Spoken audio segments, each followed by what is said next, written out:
Jai Hind दोस्तों, welcome back to the Smart IS Foundation. You are watching Pre-Secure with me Raj Gaurav, and on today November 13 I will discuss these topics from current affairs. Pre-Secure के हम इन topics को prelims and mains दोनों perspective से current affairs में discuss करेंगे।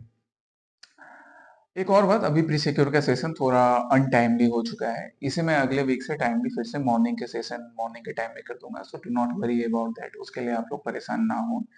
आप sincerely जो session चल रहा है ना, उसको सिंसियरली उसी तरह से देखो जैसे तुमने अभी तक सिंसियरली पढ़ाई की है। Okay, so let's come to the very first topic.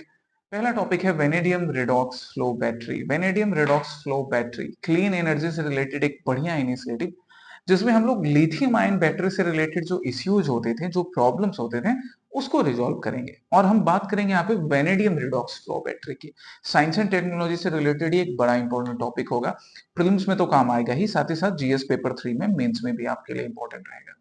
Second is Himalayan black beer, एक स्पीसीज जो न्यूज में था, और यूपीएससी या स्टेट पीसीएस को ऐसे स्पीसीज, इनके आईयूसीएन स्टेटस, इनकी फाइंडिंग्स कहां पर होती है, ये पूछना बड़ा पसंद होता है फिल्म्स में।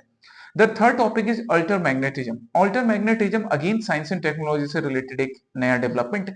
और ये अल्टर मैग्नेटिज्म स्पेशली आजकल जो हम लोग क्वांटम कंप्यूटिंग के फील्ड में भारत देश काम कर रहा है, या फिर वर्ल्ड के अलग रिसर्चर्स काम कर रहे हैं, वहां पे अल्टर मैग्नेटिज्म हेल्पफुल होता है।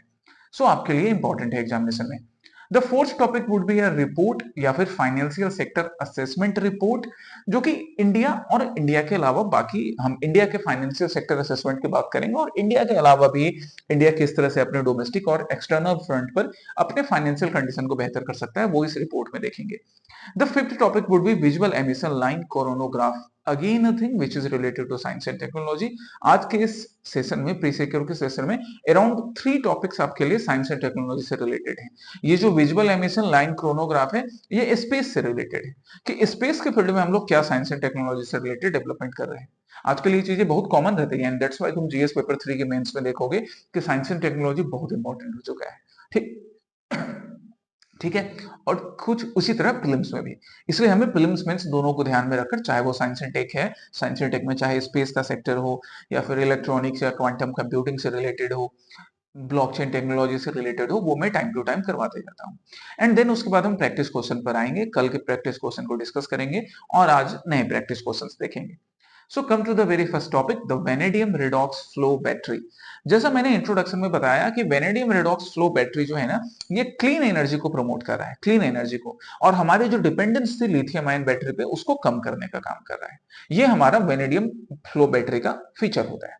ठीक है, चलिए अब हम इससे रिलेटेड देखते हैं कि क्वेश्चन कैसा बन सकता है। तो पहला स्टेटमेंट क्या कह रहा है, that vanadium redox flow battery store energy through redox reactions involving vanadium ions in liquid electrolytes allowing long duration energy storage। बिल्कुल ये वाला नीड सबसे पहले फुलफिल होना चाहिए कि लॉन्ग ड्यूरेशन के लिए एनर्जी स्टोरेज करने का काम ये बैटरी कर सके। एकदम सही है। और नाम है वेनेडियम रिडॉक्स, तो वेनेडियम आयंस के फॉर्म में यहां पर एनर्जी स्टोर करने का काम किया जाता है। ठीक है। Second, the system uses lithium based electrolytes. नहीं, लिथियम बेस्ड इलेक्ट्रोलाइट्स पे डिपेंडेंसी कम करना ही पर्पस है। लिथियम बेस्ड इलेक्ट्रोलाइट्स को नहीं यूज करेंगे, उसकी उस पे डिपेंडेंसी को हम कम करना चाहते हैं। सो सेकंड स्टेटमेंट रॉन्ग हो गया, फर्स्ट करेक्ट था। Third statement, India first large scale VRFB मतलब vanadium redox flow battery installation has been developed by NTPC research and technology development centre NETRA. ये जो नेत्रा सेंटर है उत्तर प्रदेश में लोकेटेड है। ठीक है। Supports energy integration for grids and micro grids. बिल्कुल, India का पहला लार्ज स्केल मेगावाट वाला वीआरएफबी इंस्टॉलेशन एनटीपीसी के साथ, एनटीपीसी के रिसर्च एंड डेवलपमेंट फैसिलिटी, जिसको हम नेत्रा बोलते हैं, उसके हेल्प से डेवलप हो पाया है। ठीक, तो हमें करेक्ट ढूंढना था, हमारे लिए करेक्ट कौन कौन से स्टेटमेंट हो गए, 1 और 3 स्टेटमेंट करेक्ट हो गए। चलिए अब हम डिटेल्स देखते हैं। तो वेनेडियम रिडॉक्स फ्लो बैटरी, इसका सबसे मेन एस्पेक्ट ये हो गया कि this is an alternative to lithium ion batteries. Lithium ion battery, जिससे कि बहुत सारे टाइप के क्लाइमेट वाले भी चैलेंजेस होते हैं, इवन जो बैटरीज होती हैं या जो सेल्स होते हैं, उनका रख रखाव करना, उनका मेंटेनेंस करना, उनको एक जगह से दूसरे जगह तक लेके जाना, वो भी बड़ा चैलेंजिंग होता है, कॉस्ट इफेक्टिव भी नहीं रहता है। उन सबका solution vanadium redox flow battery है। ठीक है। So this is safe, scalable and long duration energy भी हमें चाहिए, right. Organic organization and development की बात करें तो एनटीपीसी का रिसर्च एंड डेवलपमेंट सेंटर, जिसको हम नेत्रा बोलते हैं, जो कि उत्तर प्रदेश में लोकेटेड है। उत्तर प्रदेश में कहा, ग्रेटर नोएडा में। इसी नेत्रा ने इस indigenous self sustainable energy source which is based on the vanadium redox flow उस चीज को डेवलप करने का काम किया है। और लिथियम जो कि हम मेनली इंपोर्ट करने का काम करते हैं उस पर डिपेंडेंसी को डिक्रीज कर रहा है। तो यहां से हमारा दोनों पार्ट हो गया ना, हम क्लीन एनर्जी का सोर्स भी क्रिएट कर रहे हैं एंड साथ ही साथ लिथियम पर डिपेंडेंस को कम कर रहे हैं जो कि लार्जली हमें इंपोर्ट करना पड़ता है। की फीचर्स देखते हैं हम इस बैटरी प्लांट का। तो ये 3 मेगावाट आवर्स का बैटरी प्लांट है, इंडिया का अब तक का सबसे बड़ा battery plant installation vanadium ion का। टेक्नोलॉजी इसमें वेनेडियम इलेक्ट्रोलाइट की यूज की गई है जिससे इसकी स्केलेबिलिटी, इसका मेंटेनेंस, इसका ड्यूरेशन काफी इंक्रीज हो जाता है and non flammable operation possible होता है, मतलब सेफ्टी भी इंश्योर हो सकती है। लाइफ स्पेन की बात करेंगे तो ये जो 3 मेगावाट आवर्स वाला जो प्रोजेक्ट है ये 15 से 20 साल तक हमारा काम कर सकता है। It would support renewable energy integration, micro grids and industrial storage, मतलब हर वो नीड जहां पर हमें क्लीन एनर्जी की रिक्वायरमेंट है उस नीड को फुलफिल करने का काम करेगा। इको फ्रेंडली डिजाइन है, ये चीज भी हम देख चुके हैं।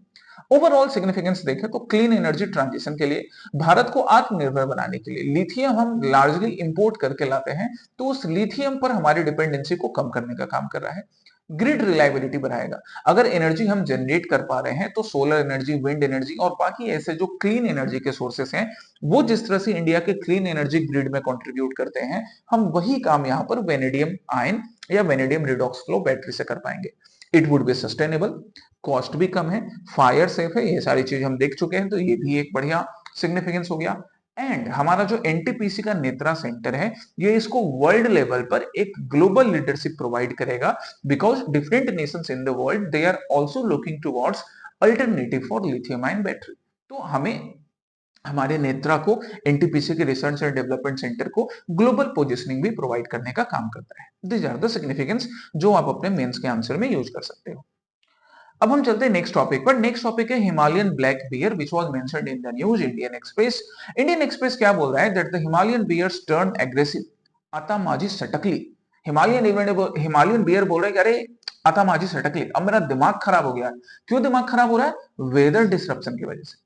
ये वेदर डिप्रेशन डिसरप्शन जो है दैट इज क्लियरली विजिबल, उससे हमारा भी दिमाग तो खराब होता है ना। नवंबर के महीने में कभी गर्मी लगती है, कभी बार ठंड लगती है, साइक्लोन की वजह से बारिश होती है जिसकी वजह से इंसान की तबियत खराब होती है, इंसान का रूटीन बिगड़ जाता है, प्री सिक्योर सुबह में होने के बजाय शाम में होने लग जाता है।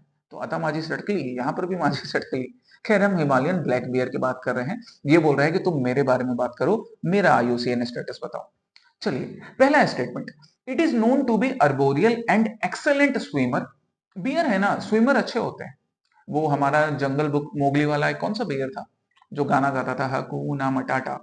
सो they are good swimmer actually, enabling it to navigate difficult mountain terrains. बिल्कुल डिफिकल्ट माउंटेन टेरेंस में इनको रहना होता है, नदियां होती हैं, दैट्स व्हाई ये अच्छे स्विमर की कैपेबिलिटी भी डेवलप कर लेते हैं। Second, it is classified as endangered on the IUCN red list due to rapid habitat loss and poaching.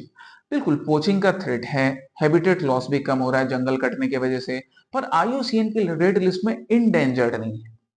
इनकी कैटेगरी क्या है? इनकी कैटेगरी है वल्नरेबल, वो भी मैंने यहाँ मेंशन करके रखा है सब कुछ, इसलिए उसको भी आपको याद रखना है। चलिए तो सेकंड स्टेटमेंट गलत हो गया है, इंडेंजर्ड नहीं है, वल्नरेबल है।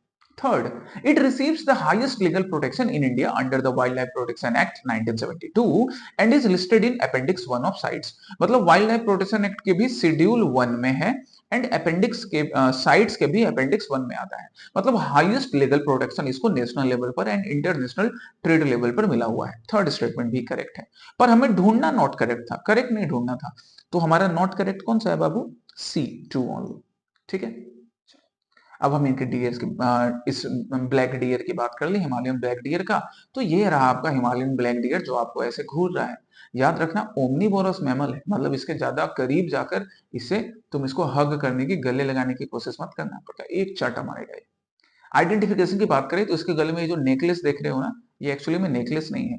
ये देखो स्क्रीन में फिर से क्लियर कर देता हूँ, आपको दिखेगा कि ये भैया नेकलेस नहीं है, ये एक्चुअली में व्हाइट कलर का एक ऐसा, ये व्हाइट कलर का एक ऐसा साइन बना रहता है, पैच बना रहता है वी शेप्ड का। ठीक है, it is known for its arboreal nocturnal nature, रात को ज्यादा एक्टिव होता है, जैसे हम इंसानों को भी रात को कभी कभी एक्टिव होना पड़ता है मजबूरी में।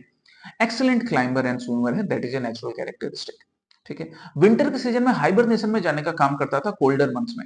अब ये बोल रहा है कि अरे नवंबर 2025 में आज तुम लोग प्री सिक्योर में मेरे बारे में पढ़ रहे हो, मेरे को भी सोने देना था, अभी प्री सिक्योर में मेरा जिक्र नहीं होना था। पर बेचारा अब क्या ही करे, क्लाइमेट चेंज की वजह से इसकी भी नींद हराम हो गई है, क्योंकि इसको ठंड चाहिए थी, अब ठंड नहीं मिल रही है, क्या करोगे।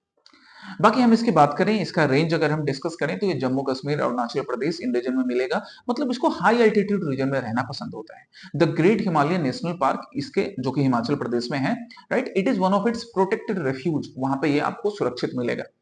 इकोलॉजिकल इंपॉर्टेंस की बात करें तो it is one of the key stone species.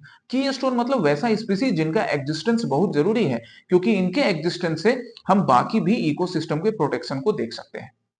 जैसे घर में आपके माँ बाप, वो आपके लिए की स्टोन है, आपके गार्जियन आपके लिए की स्टोन है। अगर वो सही सलामत रहेंगे, वो खुश रहेंगे, तो पूरा घर खुश रहेगा। इसलिए उनके सपनों को सच करने के लिए हमेशा मेहनत करना, अपने भी सपनों को सच करने के लिए।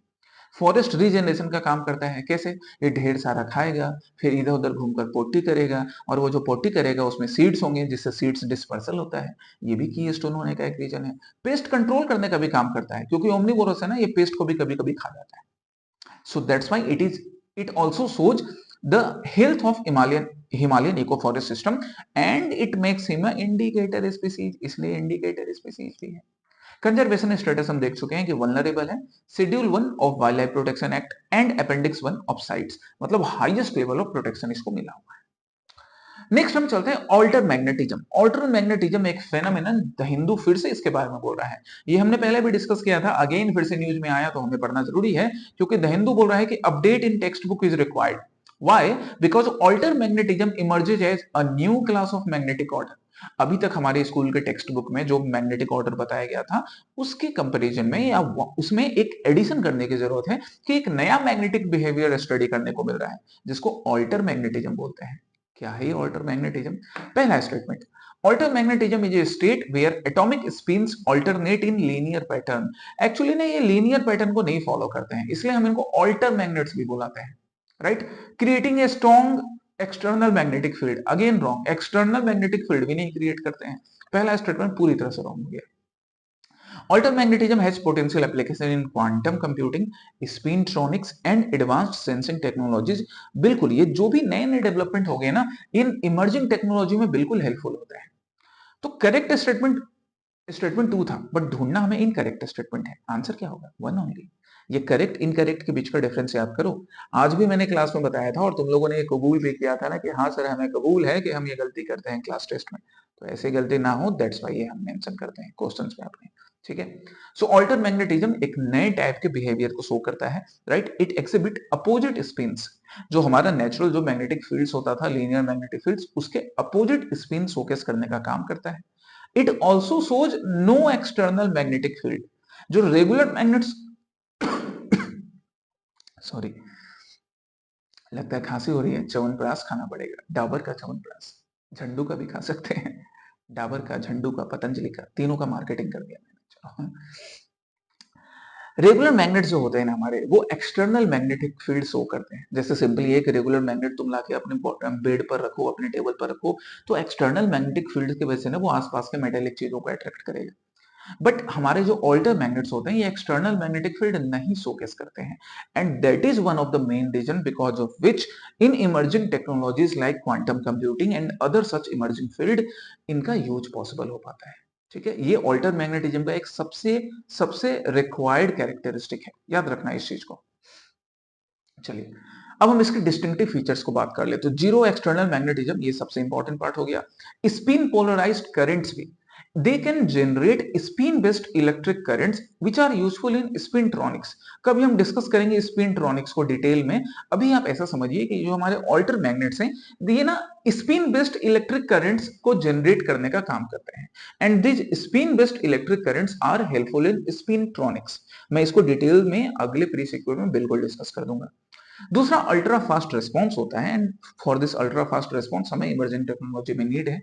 स्टेबिलिटी भी प्रोवाइड करते हैं as compare to the regular magnets. Regular magnets की स्टेबिलिटी वैसे भी कम होती है। The ultra magnets they provide better stability in different variable conditions, temperature high या टेम्परेचर लो या प्रेशर वाले कंडीशंस में भी ये स्टेबिलिटी प्रोवाइड करते हैं। एप्लीकेशन देख ले तो स्पिनट्रॉनिक्स में, क्वांटम कंप्यूटिंग में, हाई स्पीड इलेक्ट्रॉनिक्स में, एडवांस्ड सेंसर्स में, मतलब वो सारे इमर्जिंग फील्ड्स जो अलग अलग एनवायरनमेंट में, अलग अलग टेम्परेचर, अलग अलग प्रेशर के फील्ड में, या जहां पर आपको ज्यादा फास्ट रिस्पॉन्स चाहिए, जैसे हमारा क्वांटम कंप्यूटिंग हो गया, इन सब केसेस में alter magnets are very much useful.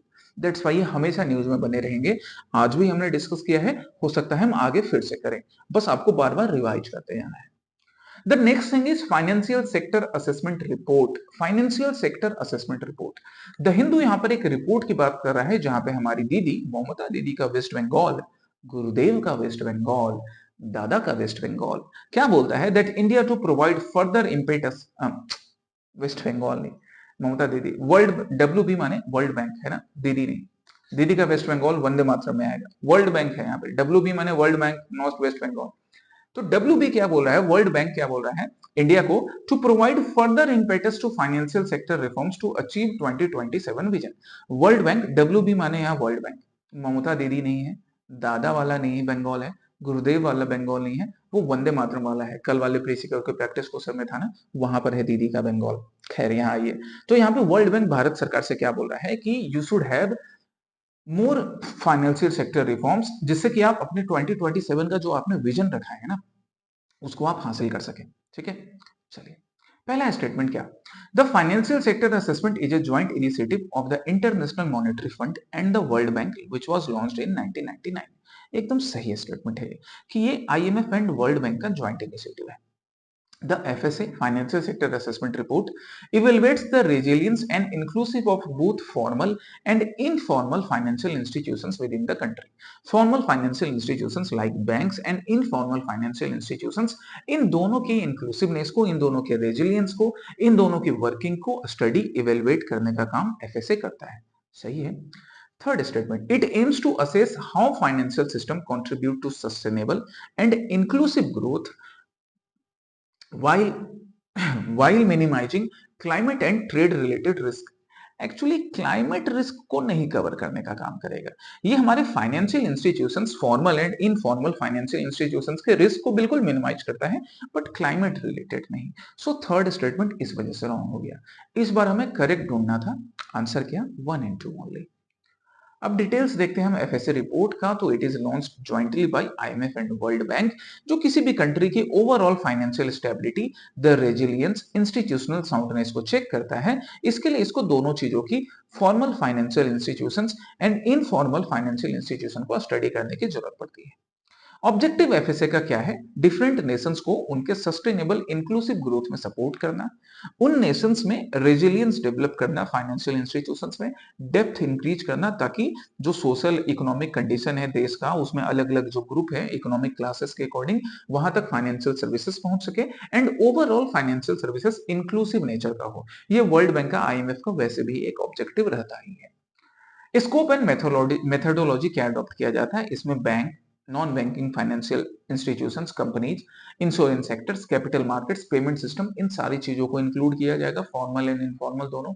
उनका स्ट्रेस टेस्ट चेक किया जाएगा कि कितना स्ट्रेस वो कैपेबल है लेने के, कि मार्केट में कितना उन्होंने इन्वेस्ट कर रखा है, उनका खुद का अपना रिजर्व कितना है, फाइनेंशियल फ्लक्चुएशंस को कितने अच्छे से मैनेज कर सकते हैं, उनकी पॉलिसी मेजर्स क्या है, सुपरवाइजरी रिव्यू चेक करने का काम है ना।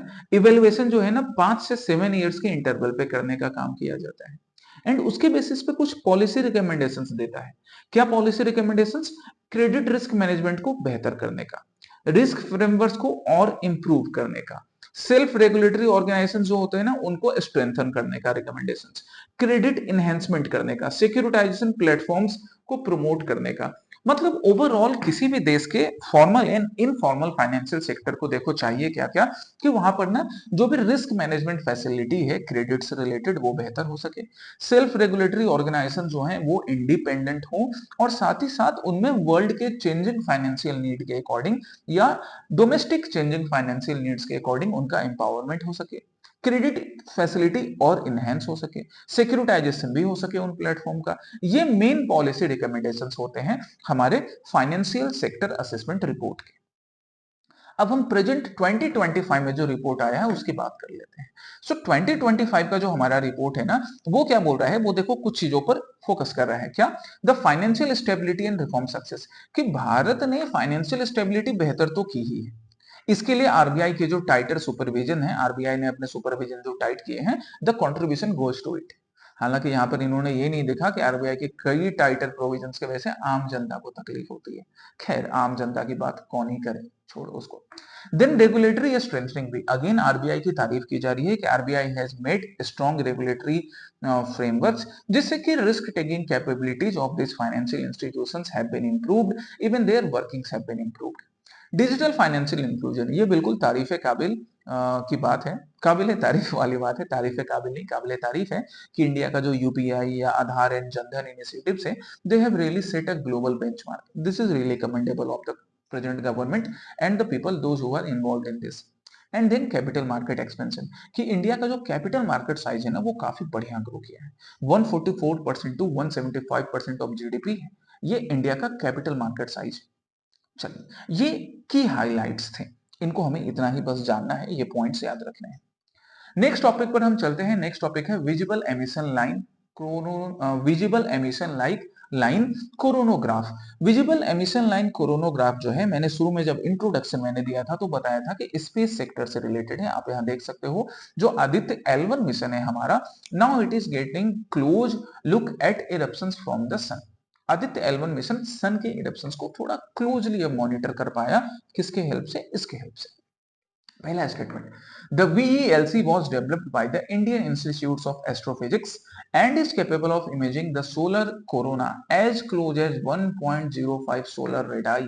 एकदम सही स्टेटमेंट है। सोलर कोरोना या कोरोनल मास इंजेक्शंस को और क्लोजली मॉनिटर करने का काम ये विजुअल एमिशन लाइन कोरोनोग्राफ कर सकता है, which is developed by the Indian Institute of Astrophysics। Correct statement. The Aditya L1 mission carries only remote sensing payloads to study the solar atmosphere। Aditya L1 mission में ना remote sensing payloads के अलावा और भी बाकी इन सीटू पेलोड्स भी हैं, Aditya L1 mission में, not only remote sensing payloads. Second is wrong. The Aditya L1 was launched using PSLV C57 rocket and is placed in a halo orbit around Lagrange point 1 of the Sun Earth system। ये statement वैसे correct है, पर यहां से तुम्हें सीखने के लिए दो चीजें हैं, एक तो what is the Lagrange point and what are halo orbits. ये अभी मैं आगे एक्सप्लेन करूंगा कि हेलो ऑर्बिट या लैग्रेंज पॉइंट क्या होते हैं, दोनों को मैं बताऊंगा डिटेल में। By the way this statement is correct for now. Fourth क्या है, one of the objectives of the Aditya L1 mission is to understand the distribution and anisotropy of the solar wind. जो सोलर विंड ओरिजिन होते हैं उनके distribution को study करना भी हमारे आदित्य L1 मिशन का पार्ट है। और इसी आदित्य L1 मिशन में हमने ये visible emission line coronagraph facility भी इंक्लूड कर रखी है। तो how many statements were correct? 1 2 3। Answer क्या होगा? ओनली 3। चलिए, विजुअल एमिशन लाइन कोरोनोग्राफ को देख लें तो it is developed by the Indian institute of astrophysics, ठीक है, जो कि कर्नाटका में लोकेटेड है। ये है क्या? कोरोनोग्राफ है ना। So it is actually internally occulted coronagraph which is combining the facilities of imaging, spectroscopy and spectropolarimetry. अब आपको इन तीनों टर्म के डिटेल में जाकर विकिपीडिया या गूगल अंकल को खंगालने की जरूरत नहीं है ना। हम रॉकेट साइंस नहीं पढ़ रहे हैं, स्पेस साइंस नहीं पढ़ रहे हैं। बस ऐसे याद रखेंगे कि जब भी बात कोरोनोग्राफ की होगी तो something related to imaging, something related to looking towards, अभी हम जैसे यहाँ पे सन की बात कर रहे थे, तो किसी पर्टिकुलर ऑब्जेक्ट को और क्लोजली मॉनिटर करना कोरोनोग्राफ का एक मेन पर्पस होता है, ठीक है। It includes coronagraph, spectrograph, polarimetry module and detectors for high resolution analysis. बिल्कुल ये सारे मॉड्यूल्स इसके पार्ट है। ऑब्जेक्टिव क्या है इसका? ऑब्जेक्टिव है सोलर कोरोना को और क्लोजली और बेहतर तरीके से ऑब्जर्व करना, even as close as 1.05 solar radii, इतने क्लोज जाकर मॉनिटर करने का काम करना, जिससे हम कोरोनल टेम्परेचर को, प्लाज्मा वेलोसिटी को, CME को, इन सबको और बेहतर तरीके से या सोलर विंड को ऑब्जर्व कर सकते हैं। ऑब्जर्व करने के साथ साथ हम इनका इंपैक्ट भी स्टडी करेंगे कि इनका इंपैक्ट भाई हमारे कम्युनिकेशन सिस्टम पर क्या पड़ेगा या अर्थ के आउटर एटमोस्फेयर पे क्या पड़ेगा, ये सब चीज करने का काम भी। अब हम आते हैं आदित्य L1 मिशन के बारे में। तो आदित्य L1 मिशन 2023 में PSLV C-57 रॉकेट से लॉन्च किया गया था, जिसका पर्पस है coronal heat, solar wind acceleration, इन सारी चीजों को स्टडी करना। लाइफ स्पेन है 5 इयर्स का, मतलब 2023 से लेकर 2028 तक आदित्य L1 मिशन एक्टिव रहेगा, ठीक है, एज पर द प्लानिंग। इसमें डिफरेंट पेलोड्स हैं जो कि रिमोट सेंसिंग फैसिलिटी का भी काम करते हैं, एंड साथ ही साथ सोलर विंड पार्टिकल एक्सपेरिमेंट्स को स्टडी करने का भी। ये जो सोलर विंड पार्टिकल्स एक्सपेरिमेंट है ना, ये इन सीटू एक्सपेरिमेंट है, सोलर विंड पार्टिकल से स्टडी करना, and remote sensing like solar ultraviolet imaging भी कैप्चर करना। ये दोनों पार्ट हमारे आदित्य L1 मिशन का, और उस आदित्य L1 मिशन के साथ साथ हमारा जो ये विजुअल एमिशन लाइन कोरोनोग्राफ था, VELC था, इसका पर्पस होता है। ये अभी हेलो ऑर्बिट में प्लेस्ड है, which is around the Lagrange L1 of the sun earth system. तो अब हम चलो चलते हैं Lagrange point and halo orbit पर। सबसे पहले लैग्रेंज पॉइंट पढ़ते हैं, तब हेलो ऑर्बिट उससे रिलेटेड समझेंगे। लैग्रेंज पॉइंट देखो एक्चुअली में क्या होता है, दीज आर दोज पॉइंट्स और दोज पोजीशंस जो कि ग्रेविटेशनल फोर्सेस को दो मासिव बॉडी के बीच में ना बैलेंस करने का काम करते हैं। सिंपली इसको ऐसे समझते हैं कि एक हमारे हो गए सूरज चाचू, एक और हमारी होगी धरती माँ, सन एंड अर्थ। तो सन एंड अर्थ के बीच में सेंट्रीपिटल फोर्स ना किसी स्मॉलर ऑब्जेक्ट को ना बैलेंस नहीं होने देगा अगर हम उसको प्रॉपरली सही जगह पर बैलेंस नहीं करें। ये हमारा सन हो गया और ये सपोज हमारा अर्थ हो गया, है ना, ब्लू प्लेनेट अर्थ। तो सन एंड अर्थ के बीच में एक ऐसा हमें पॉइंट चाहिए, एक ऐसा पोजिशन चाहिए जहां पर दोनों सन एंड अर्थ के जो ग्रेविटेशनल फोर्सेस हैं वो उस सैटेलाइट को या उस ऑब्जेक्ट को ना बैलेंस रखने का काम करे। अगर वो बैलेंस नहीं रहेगा तो फिर ऑब्वियसली डिस्ट्रॉय हो जाएगा, एंड दैट्स व्हाई हमें वो लैग्रेंज पॉइंट ढूंढने पड़ते हैं। So these Lagrange points, they allow the smaller objects like spacecraft, like satellites to remain relatively stable. Stable रहने का काम अगर सही जगह पर प्लेस हो गया तो, ठीक है। There are 5 such Lagrange point L1 to L5 in the Sun Earth system. ये देखो पिक्चर, सन एंड अर्थ के सिस्टम में ना ये 5 Lagrange पॉइंट होते हैं, L1, L2, L3, L4 and L5। 5 Lagrange point होते हैं। चलिए, अब इन्हीं Lagrange पॉइंट में बनता है हेलो ऑर्बिट। हेलो ऑर्बिट क्या है? It is 3 dimensional periodic orbit around a Lagrange point. एक लैग्रेंज पॉइंट के अराउंड 3 डायमेंशनल पीरियड ऑर्बिट को हम हेलो ऑर्बिट बोलते हैं। ये सिंपल सर्कुलर ऑर्बिट की तरह नहीं होता है, it actually forms a loop like path और halo path around L1। L1 मतलब लैग्रेंज पॉइंट 1 के अराउंड ये एक लूप लाइक पाथ फॉर्म करने का काम करता है, इसे हम हेलो ऑर्बिट बुलाते हैं। Hello orbit, how does it helps? तो इट हेल्प्स, ये देखो क्लियर करने दो स्क्रीन को। It helps spacecraft avoid direct shadowing by Earth or Moon while maintaining a stable position with minimal fuel consumption। कि सबसे पहला काम तो क्या हो गया, जब हम लैग्रेंज पॉइंट पे रख रहे हैं, जैसे L1 पर रख रहे हैं या L2 पर रख रहे हैं या L5 पर रख रहे हैं, तो वो जो ऑब्जेक्ट है हमारा, जो हमारा सैटेलाइट है, वो स्टेबल रहेगा। ये सबसे पहले हमारी नेसेसिटी है। अब स्टेबिलिटी के साथ साथ हमें ये भी इंश्योर करना पड़ता है कि उस पर ना किसी भी टाइप का शैडो अर्थ या मून का ना पड़े, साथ ही साथ फ्यूल कंजम्पशन भी मिनिमम हो। उस चीज को फुलफिल करने के लिए हम लैग्रेंज पॉइंट 1 का यूज करते हैं, जो हेलो ऑर्बिट बनाने का काम करता है। ये लैग्रेंज पॉइंट 1 हेलो ऑर्बिट बनाने का काम करेगा, लैग्रेंज पॉइंट 1। सो इस तरह से हेलो ऑर्बिट में हमारे हमारे आदित्य L1 मिशन को प्लेस किया गया है। मून के पास भी अपने लैग्रेंज पॉइंट है, कितने टोटल? 5 Lagrange point. तो सन और अर्थ के सिस्टम में भी 5 लैग्रेंज पॉइंट हो गए और मून के भी अपने 5 लैग्रेंज पॉइंट हैं। मतलब अगर हम अर्थ और मून के बीच बात करें तो ऐसे 5 लैग्रेंज पॉइंट बनते हैं जहां पर हम सैटेलाइट को स्टेबली प्लेस कर सकते हैं। इतना हमें देखना था आज के प्री सिक्योर में। अब हम कल के प्रैक्टिस क्वेश्चन पर चलते हैं। तो कल मैंने प्री सिक्योर में मेनली तुम्हें बुकर प्राइज डिस्कस करके बताया था, और बुकर प्राइज के साथ मैंने फिर प्रैक्टिस क्वेश्चन दिया था मैन बुकर इंटरनेशनल प्राइज का।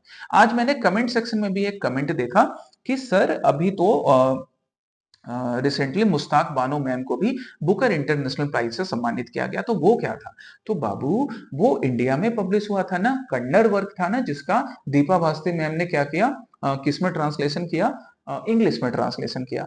तो वही चीज है बुकर इंटरनेशनल प्राइज या मैन बुकर इंटरनेशनल प्राइज, जो एक्चुअली में ट्रांसलेटेड वर्क्स के लिए दी जाती है। बुकर प्राइज ट्रांसलेटेड वर्क्स के लिए नहीं है, कल ही मैंने बताया था ना, बट बुकर इंटरनेशनल प्राइज या man Booker international prize translated works के लिए। ठीक है, सो पहला स्टेटमेंट करेक्ट है, it is awarded annually to the best book translated into English and published in the UK. Second, unlike the Booker prize here both the author and the translator are honoured, जैसे कि Deepa Basthi ma'am translator थी and Mushtaq Banu ma'am जो author है। दूसरा statement भी correct है। Booker prize में सिर्फ और सिर्फ ऑथर को मिलता है क्योंकि वहां ट्रांसलेशन वर्क को तो मिल नहीं रहा है। समझ गए? Third, it emphasizes translation quality and promotes international literature to English speaking readers. अब जैसे उन्होंने हर्ट लैम्प नाम का जो कन्नड़ में उन्होंने लिखा हर्ट लैम्प, अब इसी हर्ट लैम्प जो कि लिखा गया था ओरिजिनली कन्नड़ में, फिर उसका इंग्लिश में ट्रांसलेशन हुआ कन्नड़ से इंग्लिश में, तो अब हमारे इंग्लिश रीडर्स भी जो है वो इस स्टोरीज को पढ़ सकते हैं। इस चीज को फुलफिल करने का काम मैन बुकर इंटरनेशनल प्राइज करता है। So 1 2 and 3 all are correct here. दूसरा क्या था? वंदे मातरम पे, सुजलाम सुफलाम मलयज शीतलाम सस्य श्यामलम मातरम वंदे मातरम। वंदे मातरम बिल्कुल ये संस्कृत में या फिर आप कह सकते हो कि बांग्ला संस्कृत में इसको लिखने का काम बंकिम चंद्र चटर्जी जी ने 1870s में किया था एंड इसका पब्लिकेशन 1882 में उनके ही एक बंगाली नोवेल आनंद मठ में हुआ ऑन द बैकड्रॉप ऑफ सन्यासी रिबेलियन। सन्यासी रिबेलियन को ध्यान में रखकर इन्होंने वंदे मातरम नाम का ये गीत लिखा था। ठीक है, बांग्ला संस्कृत में या संस्कृत में। दूसरा statement, Indian nationalist and philosopher Shri Aurobindo Ghosh, Aurobindo दा, ये वही अरविंदो दा है जिन्होंने लाल बाल पाल, लाला लाजपत राय, बाल गंगाधर तिलक एंड बिपिन चंद्रपाल के साथ मिलकर स्वदेशी मूवमेंट को लीड किया था बंगाल में। वही अरविंदो दा है। He referred Vande Mataram as the national anthem of Bengal. बिल्कुल, स्वदेशी मूवमेंट में वंदे मातरम बंगाल के या स्वदेशी मूवमेंट के मेन स्लोगन, मेन सॉन्ग के रूप में अराइज होता है और आगे जाकर फिर पूरे देश की आजादी का सॉन्ग बनता है। सेकंड स्टेटमेंट करेक्ट है।